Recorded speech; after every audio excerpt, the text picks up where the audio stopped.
It's called Reframe, and it's in collaboration with fashion photographer Enrique Badulescu. And Enrique is a photographer that uses a lot of bold colors and is inspired by nature in a lot of his work. So we partnered together and created Reframe. And the idea of Reframe came because I started learning about the issues happening in the Atacama Desert in Chile. Marina Testino is a creative director working at the intersection of fashion, culture, and climate.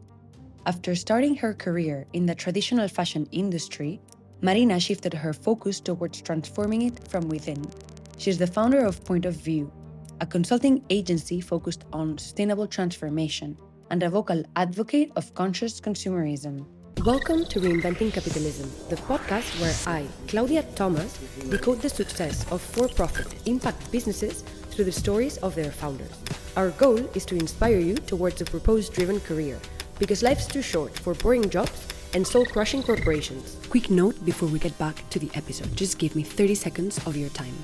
Two things. The first is a huge thank you for listening and tuning into the show week after week. It means the world to me. And the second is that we are just getting started. If you enjoy what we do here, please join the 14% of people that listen to this podcast regularly and follow us on this app. I promise to do everything in my power to make this show as good as I can, now and into the future. Thank you. Marina, how are you? Good, how are you? I'm really good. I'm really excited for this conversation. We didn't manage to do it in person, but at least here we are. Yes, we made it. We made it. Marina, you are known for your work at the intersection of fashion, sustainability, and culture. And for those that don't know you, you come from a family that has superheaded key moments in the fashion industry. And you bring a legacy of influence in this industry, and you're now shaping conscious consumerism. I guess my first question is, I would like to acknowledge that you come from this family, but at the same time, you could have just used fashion as it was, and, you could have never questioned the status quo, but instead you did. When did you decide that fashion in the form that it had wasn't enough? Well, thank you so much for having me, and thank you for that question, because sometimes people don't realize that I completely kind of gave the back to the fashion industry and kind of punched the industry when I started really talking about sustainability and kind of pinpointing where the problems were, but also my whole concept was I want to showcase and educate where the issues are, but focus on the solutions, so everyone can be part of the solutions. The first time I feel subconsciously it has been building up during high school and college, I did a lot of internships and different jobs in different spaces within the fashion industry, in e-commerce, in PR, production, styling. Then I started modeling, and then I started a clothing brand. So all those experiences really gave me a 360 viewpoint of the fashion industry, but also I started seeing where the industry was failing and where there was so much waste in all these different parts of the industry. And one of the really key moments of being okay, I can't be part of this industry unless I find solutions was when I was modeling. The first fashion week that I was a model, my agent was okay, you need to go to all these events tonight, and these are the different outfits for each event. And I remember when I was little, going to fashion week with my dad or my uncle, it was really they would invite me to one event, and for the whole week I would be thinking okay, what am I gonna wear to this one event? So entering the industry as a model and doing 3 events and wearing 3 different things in a span of 4 hours was really wow, the magic of what I thought the industry was lost. And that was really a moment of reflection of, I love this industry, it's a creative industry, but the industry can do better. And I realized that, you know, on social media the next day, it was all like, oh, Marina was here and there and wearing this and seeing these people. But the reality was like, I was tired. I didn't eat. I didn't have a chance Yeah. to have fun. I spent the whole night in a taxi changing clothes. And that's what I really wanted to change, this idea that the fashion industry, that you need to follow trends, that you need to like buy the new thing and have the new color. And that's not what the industry is about. It's about being creative, wearing what you want, what makes you feel good. And that's what I'm trying to talk about. Yeah, and I love an example throughout your career. Actually, I think it was the first campaign that you launched that represents exactly this. So tell us a bit more about what wearing the same suit during 2 months meant for you, and what was that all about? So this campaign was called One Dress to Impress, and the inspiration of this challenge campaign really came from, it was really kind of like my third week being a model, and I really started being a model to be able to finance my clothing brand. So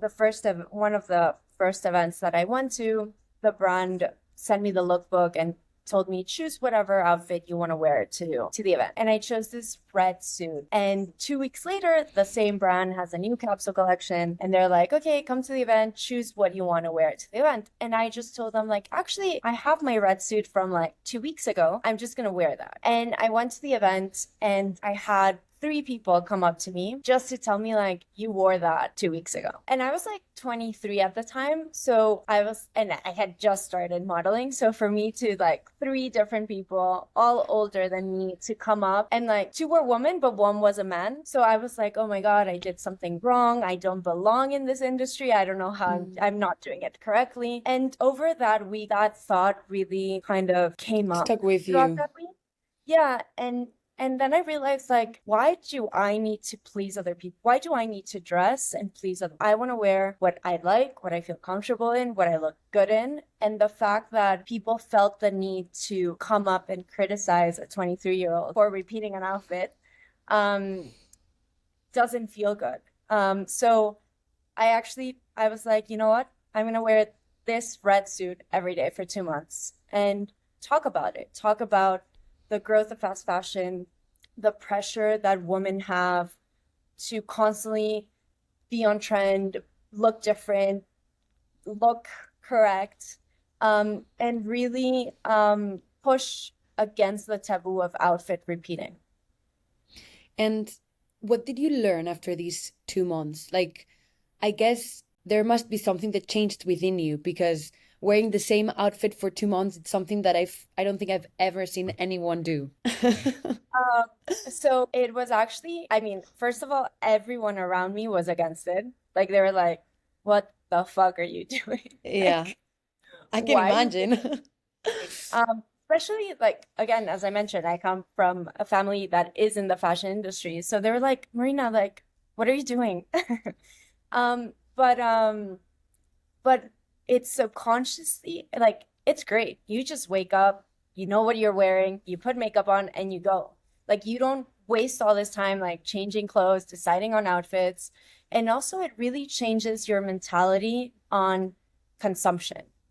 And you really think when you were gonna, so after the 2 months of wearing this red suit, my dad was like, Marina, let's go shopping. Like, I'll buy you anything. Like, let's just like get new clothes. And it really changed my mindset on consumption and on like when you buy something, like asking questions. Am I gonna wear it? How many times am I gonna wear it? Does it fit with other things that I have in my closet? Do I need to buy shoes to wear this? Or so you really start asking questions to yourself of also, what is it made of? Is it a natural material? Is it synthetic? Is it like plastic touching my skin? So I think it really taught me on how to value clothing and buy things that I know I'm gonna wear. Would you say that this was the before and after moment of your career in sustainability and conscious consumerism? Yeah, it was definitely a defining moment. And again, I kind of did it as a personal challenge and as a fuck you to the people that had criticized me for repeating outfits. I never knew I was kind of going to like continue in the space and kind of open a space within sustainable fashion. For me, it was more like, let's see if I can do this. Let's see if I can wear this red suit. Also, it was a red suit. Like, you can't hide. You can't have a bad No, no, day. you can't. But it was funny because the whole point was also like I would like go to all these random, like I would go to a bar to have a drink, or I went to a graduation. I like would go to all these different things that I would do in a daily base. I would go on dates, and people would be like, why is she wearing a suit on our date? Like, so it was like a fun challenge, but also it was a way of talking about consciousness and sustainability in a creative and fun way. Because Yeah, everyone would yeah. ask me, why, like, what are you wearing? Like, Yeah, why did it's you really dress up for cool. this occasion? No, it's really cool to see that unconsciously you managed to bring your two worlds together, which is Yeah. what happened when you do things and you take action, maybe without expecting anything in return. But then, like, when you analyze and become self-aware of what has happened, then you realize, oh, I found something here. And then this has actually become your main route of work. Yeah. It's super cool. I think like the word sustainability in general has been overused and oversimplified. It has also been broken, I would say, because what it means to a group of people, it means a different thing to another group of people. So there has been like a lot of misinterpretations. I think we discussed that sustainability should spark desire and not fear. It should be something that people want to do and not something that people stay away of. Or why do you think like sustainability has become a message that is fear-based in fashion? I mean, I think every time I say I work in sustainable fashion, people are like, oh, this is gonna be another annoying girl that's gonna like Yeah. comment and Yeah. like So criticize everyone. annoying. Yeah. So I think it's a marketing thing. I think we've marketed sustainable fashion completely off and wrong. Okay. And it feels like homework. It feels like you need to give something up to be part of the sustainable movement. And that's not the case. I think also the reason why I entered in the sustainable fashion space was because I had a platform, I had a voice in the fashion industry, but I also have had the education and the knowledge of all the problems happening. And I could tell the story in a creative way, tell the story in a way that I knew the fashion industry would accept it and understand it, instead of how activists were talking about sustainability and other people, because it was more of a criticizing, finger pointing, and really not, trying to speak to the industry. It was going against the industry. So I think I forgot the question, but I think it really has been a communication problem of we need to elevate the conversation around sustainability and make it approachable, make it easy, educate the consumer about the issues so they can be part of the solutions. Because what we've been doing is just criticizing, finger pointing, and pointing the problems without being like, okay, these are the things that we can be doing. Yeah, I think like the question started by understanding what you think that went wrong and why people are scared of the word sustainability. So I guess my next question is, what do people normally get wrong, right? Like, because as you say, like there's a fun part about sustainability and it's very optimistic and it can be fun and can be creative, but why are people like scared or even bored about the topic? I mean, just if you Google sustainable fashion, like what comes up is not exciting. It looks like upcycled things, dirty things, like a recycling bin comes up when you Google sustainable fashion. So again, it's a marketing issue that we believe that to make something sustainable, it has to be a white t-shirt, it has to be brown, it has to be black, it has to be super simple. And you can see that with every major luxury brand. When they do their sustainable collections, suddenly they lose the creativity, they lose the color, they lose the design, and you don't need to lose all that to make it sustainable. So it's this idea that it needs to feel grungy to be sustainable. Okay, but that needs to change because that's actually not true. How do we do it? How are you doing it? So I do it through I mean, One Dress to Impress was the first campaign of the red suit, Mm-hmm. but I've done a bunch of other campaigns, always using color, always using pinpointing the problem, but focusing on the solutions, um, making it fun, making it challenging. And like another campaign that followed One Dress to Impress was called Yellow Like a Lemon. So I was like, okay, what is the hardest color to wear? And how can I talk about sustainability wearing this color? So I chose color. I wore yellow outfits every day for 2 months, head to toe, Okay. different sustainable brands, secondary market pieces, borrowed pieces, and rented pieces. And I created the 4 S's of sustainable fashion. So simplify, share, sustainably sourced, and secondary market. And I went against this concept and taboo that sustainable fashion is expensive, it's limiting, it's dull, it's boring, it's not fashionable.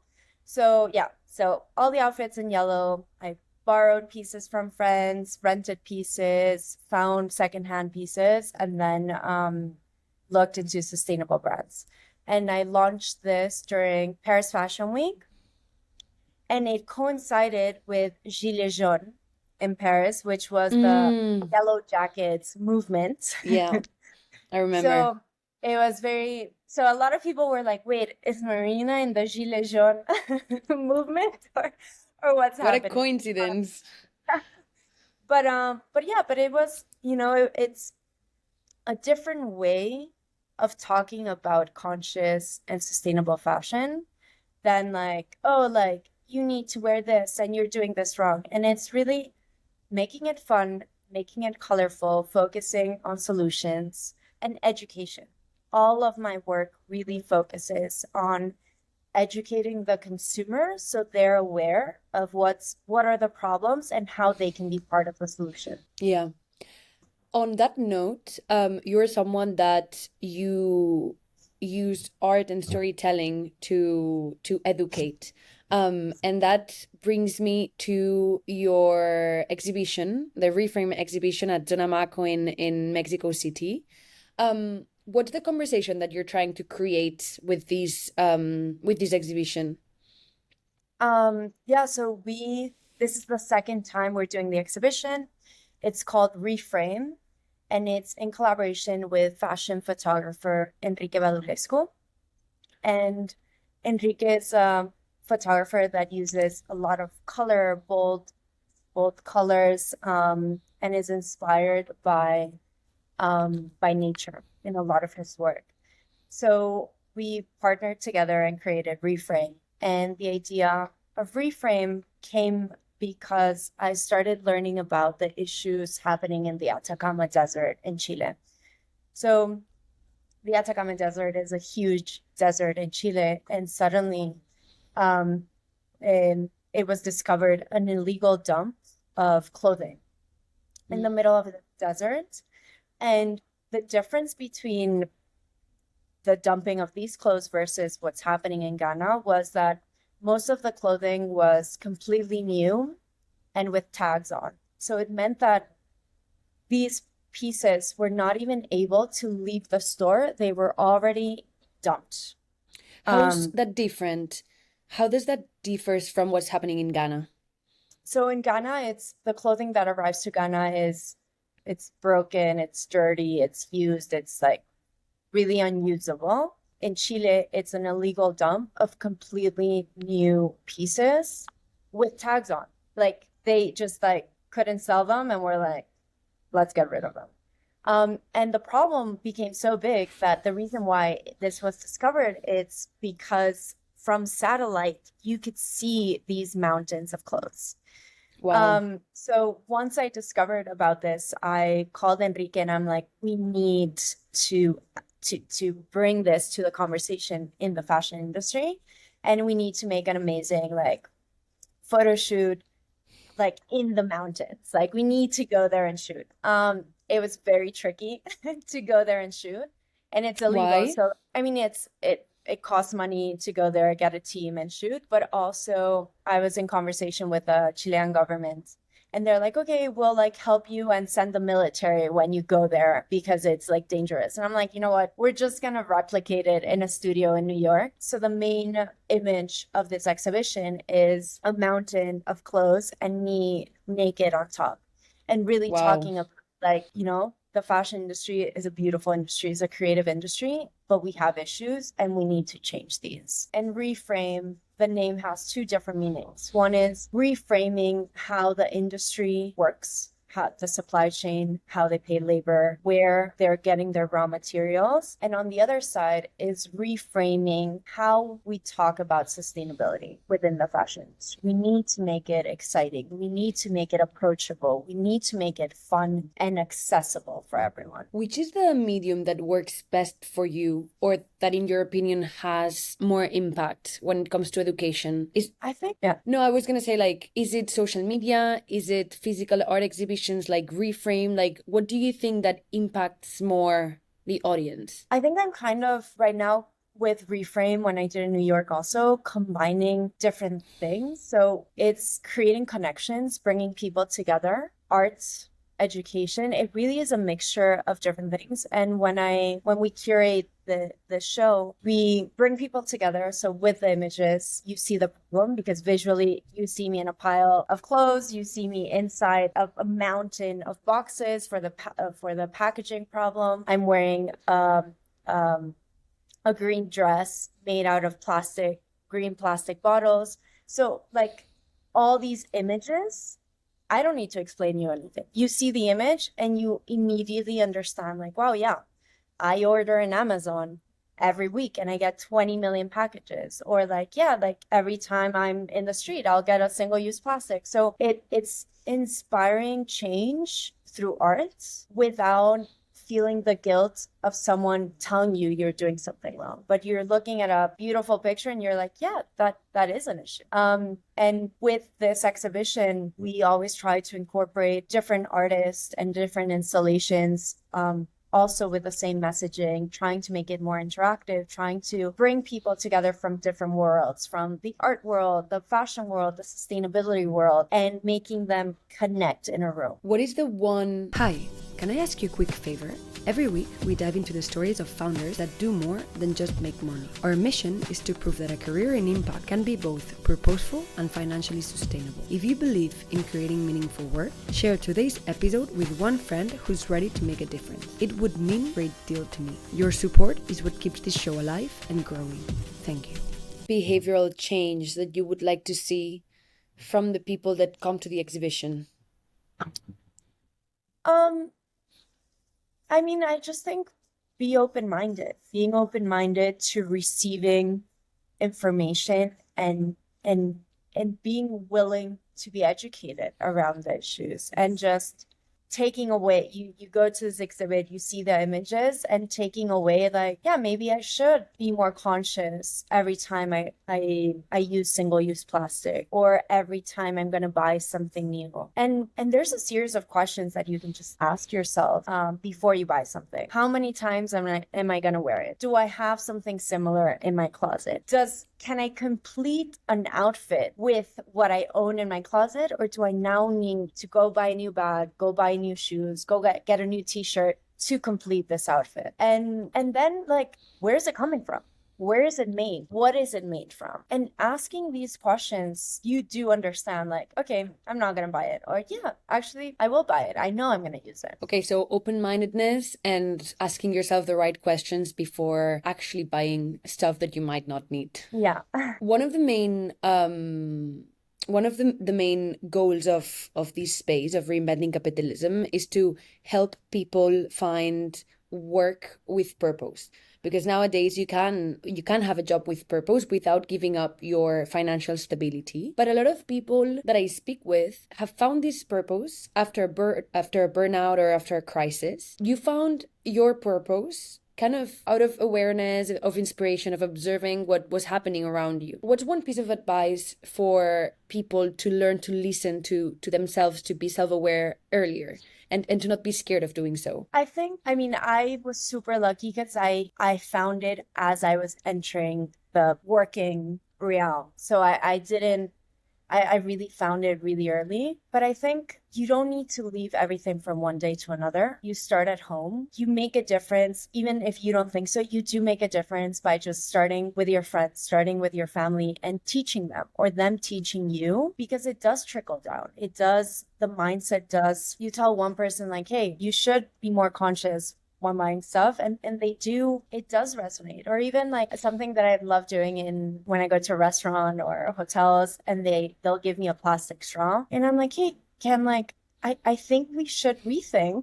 We don't need plastic straws. Like I can drink this What out do of they the tell cup. you? Oh, they're like, oh, I'll speak to my manager. And I'm like, yeah, I really think like at this day and age, like we don't, and it's not an aggressive way of saying it. It's just like, do we really need this? Like, Yeah. I drink perfectly from this cup, and there's so many other alternatives to plastic. And if you have two people in that way tell the way that you don't need a plastic straw, I can assure you that goes to management and they'll change it. And that's you as a person. It's not you as a company. It's not you as someone with money. It really is just asking the right questions and making other people and educating other people. Yeah, no, fair enough. It's true. We think that Don't small matter. actions lead nowhere. Exactly. And actually, small actions compounded actually do take you somewhere. Yeah. What, like you seem someone that is very self-aware, very conscious of what's happening around you. What questions help you clarify what's important for you? Like, what are the questions or the values that drive you through life? I mean, I think I lived in nature. I grew up in nature, so that Where? in outskirts of Barcelona, like in Navata. Okay. I don't think a lot of people would know, No, I don't know it. but it's basically I like lived from age 7 to 16 in the countryside. Like I didn't have neighbors. It was in a forest, Mm. basically. And that really just taught me more of just like turn off the lights and the water, like you don't brush your teeth and have the water running and all these things. It's what it is. And then I also from a young age would go a lot to Mexico, to Tulum. And my dad had this whole program of saving turtles. So I was like, from a young age, I was like delivering turtles into the sea. So it was part of how I grew up, of my mindset of just being less wasteful and being more conscious and more aware of that there's scarcity, and like you can't just like use and keep taking. Yeah, But I I did think not that's answer your question. So no, but that's what was the but that's a question? very fair point, I think, because no, you did not answer my question, but it's a fair point because I think we forget about how important our upbringing is, in terms of how much it impacts our adulthood. And it seems that you have these vivid memories of your childhood that definitely drive what you do today and what is important for you today. So tell me how you have answered my question. I'm I'm like the crazy person in my house where I just go to everyone's room and turn the lights off. I'm like every room I get to, or every house I go into, I'm like you're not using that room. We can turn the lights off. Of what brought your parents to Barcelona? My mom is Spanish, Okay. and then I was born in New York, and when the Twin Towers fell, we went to Spain. Wow, interesting. Mhm. And even more interesting that being foreigners or from New York, your parents decided to go and live in the countryside or in the outskirts. Yeah, like really complete opposite. Complete opposite. Complete. Yeah. So we're getting to the end of the interview. I think the big trend or the big takeaway that I get from you is that solutions can be fun. Solutions can be fun. Small actions can lead to results. So if you want to leave the audience with small things that they can do to have a positive impact, what would they be? Keep learning, keep educating yourself. I'm constantly learning about new things, new issues. And when you know the problem, you can look for the solution. And that's that's one of the easiest things anyone can do. And if you're able to learn about an issue and teach other people that issue, that trickles down into many more people. Whether you have a social media or you're just telling a friend, it does make a difference. And then, yeah, I mean, teaching is the basis of everything I do. I just do it. I'm not a teacher in a classroom. I just do it using creativity, using arts, and really making stuff fun. Like, don't teach something in a boring way. Make it as a challenge. Everyone loves a challenge. And then, as I mentioned, I think if you see something, the single-use plastic, the straws, say something and say it in a nice way. Just be like, I think there's more options. I think we shouldn't be using straws. And and then just something fun that I like to do with, I mean, I'm in the fashion industry. I can't be wearing the same thing all the time, but I love to borrow stuff. When I have weddings, like I don't go buy a new dress. I'm like, hey, I have this wedding here. Can I borrow something? And just thinking outside the box to be more conscious and more sustainable. No, that's so true. That's so true. And like we own so many things that we don't use.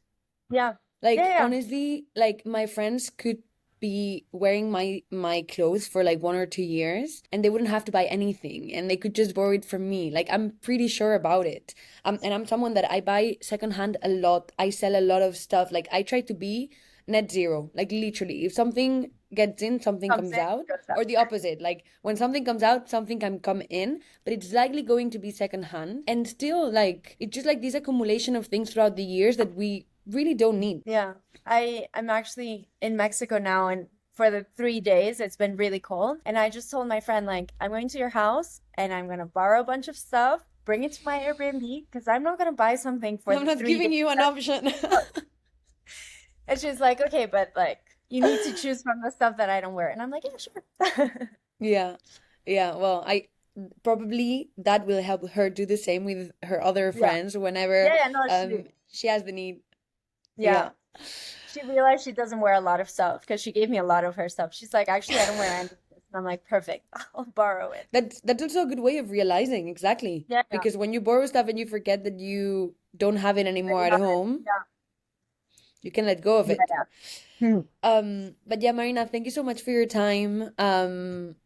I A, loved our conversation, but B, I love that this is going to be a medium to help you spread your message and help you spread the work that you're doing at Reframe. I wish you all the best for the exhibition. I do wish I was there, and Yeah. hopefully we can get people that listens today, people from our community to come and spread their support as well. So thank you so much. And I just wanted to say the exhibition is in Mexico City from February 5th to March 15th in the Leica store. We'll put all of that in the comments and we'll also Perfect. spread the word in our social media to get as many people to come as possible.